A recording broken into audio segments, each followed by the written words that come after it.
তোরে আগে উঠতে কই তুই ওঠো না কে স্বজনদের আহাজারিতে ভারী হয়ে উঠেছে পরিবেশ। তাদের সান্ত্বনা দিতে জড়ো হয়েছেন প্রতিবেশীরা।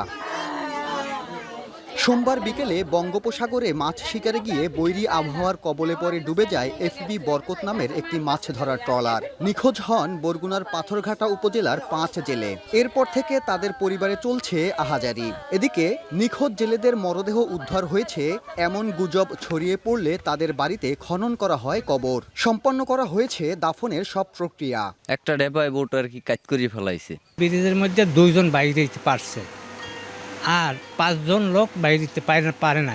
আমরা 3 জন কেন সরাসরি শুনি নাই। তবে স্থানীয় প্রশাসন বলছে এখনো তাদের খোঁজ পাওয়া যায়নি। উদ্ধার অভিযান চালাচ্ছে কোস্টগার্ড ও মৎস্যজীবী মালিক সমিতি।